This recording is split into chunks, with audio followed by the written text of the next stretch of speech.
Things are weird right now. You've probably noticed that. So I'm going to do something normal, which I haven't done in a very long time, which is stand in front of a camera in my bedroom and tell a story. So I hope that's okay. So I'm going to tell a story about a trip I took 3 years ago in America.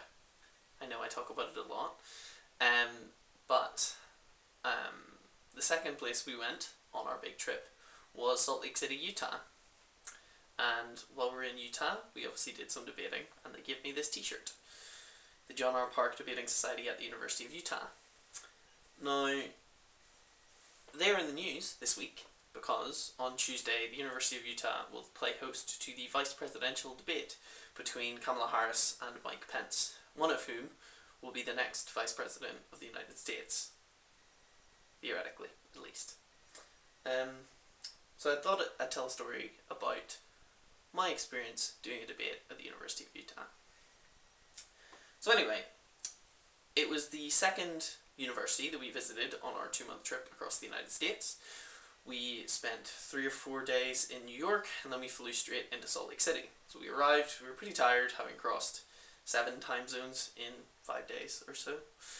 And we were in the car from the airport into our hotel, and Dr. Middleton, who was hosting us, said, it'll be interesting for you on campus. Have you heard about Ben Shapiro being in town? We said we hadn't. And Becky, I think, wasn't necessarily familiar with who Ben Shapiro was.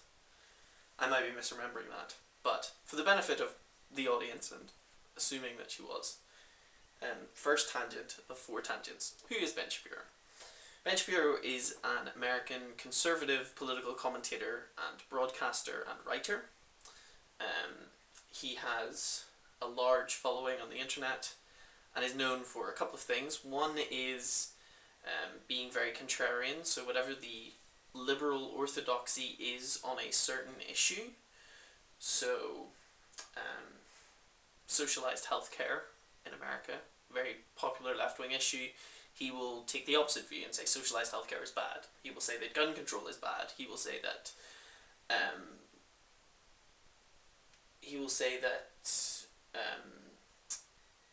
removing compulsory religious education, Christian religious education from schools is bad. And this is mainly whatever the cultural issue of the day, he'll take that stand. He's also known for touring universities and colleges and giving lots of talks. So you see these videos of him, quote unquote, destroying liberal college students.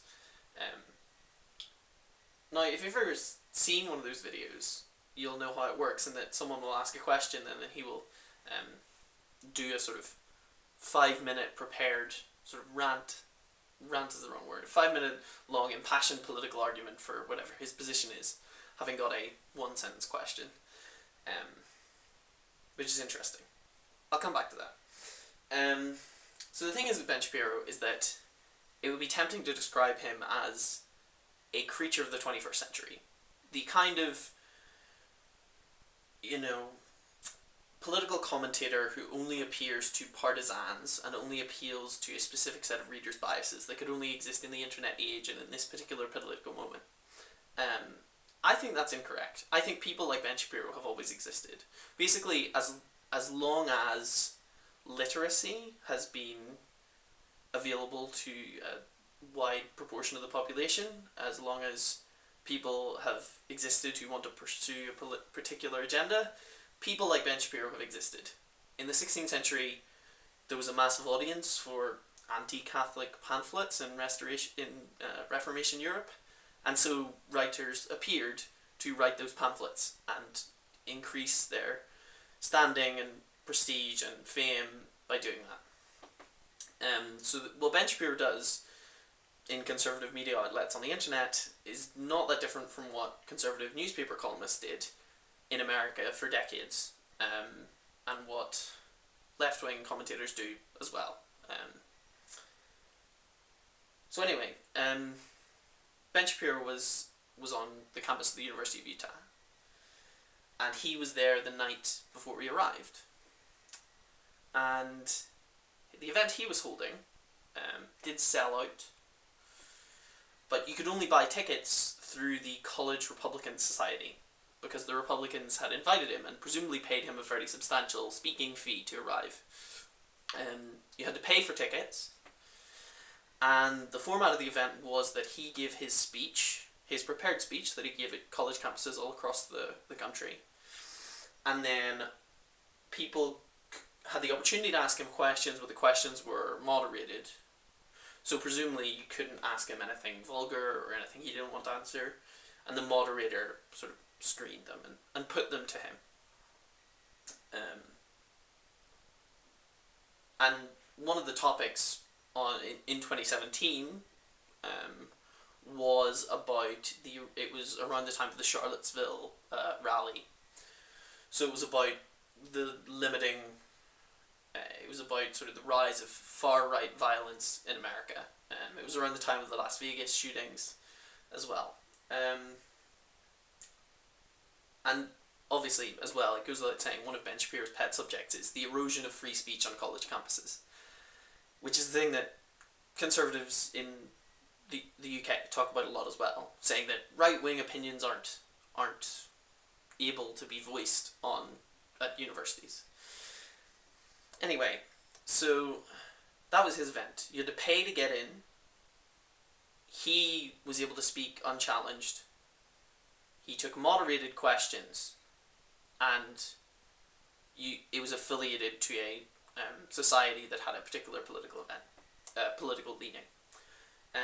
Our event was the next night. Our event was a debate. The debate was about was saying that free speech should be limited, and hate speech, so organizations that promote hate speech, so neo-Nazis, the KKK, those kind of organizations, should be exempted from the protections they currently have under the free speech guarantees in the US Constitution. We had a debate. It was two star debaters from the University of Utah, and me and Becky representing the UK. So we had equal time to give both points of view, arguing for and against. It was free for anyone on the campus to turn up, and we took whatever questions the audience had, and we also talked to people at the audience afterwards. We had a social. So the running joke is, which of the two of us was better for free speech, me or him? His event was so controversial that someone got tear-gassed or maced.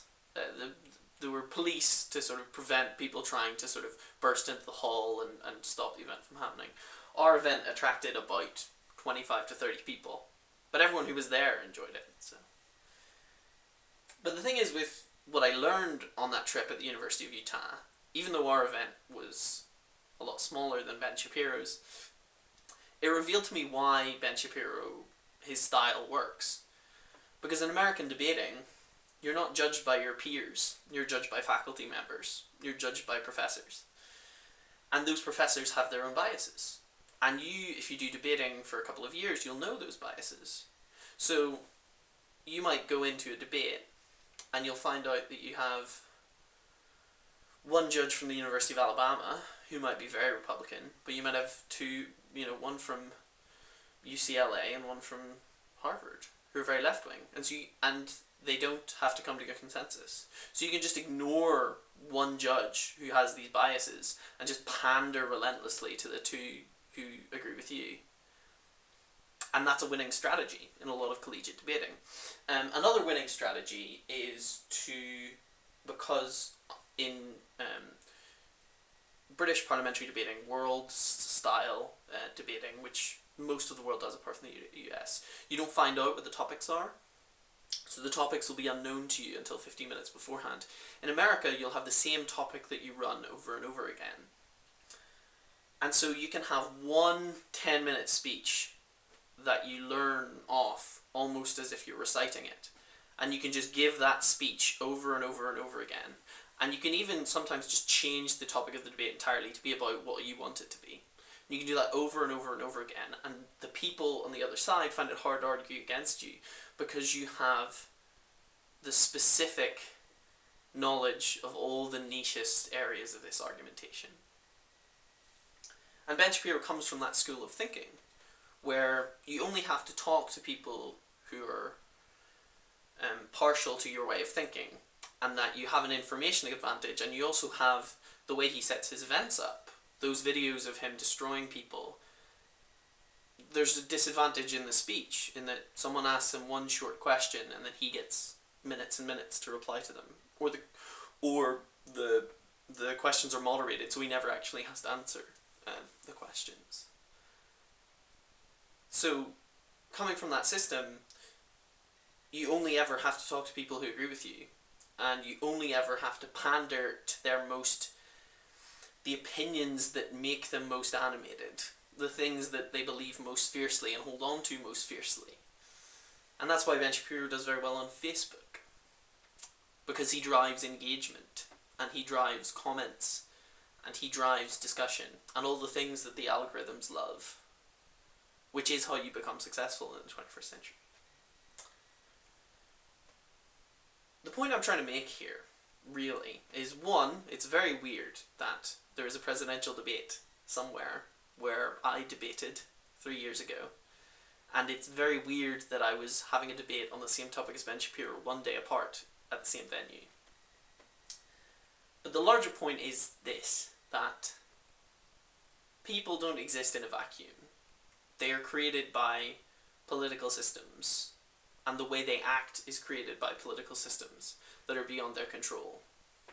If Ben Shapiro did not exist, some figure would fill the vacuum in which he would sit.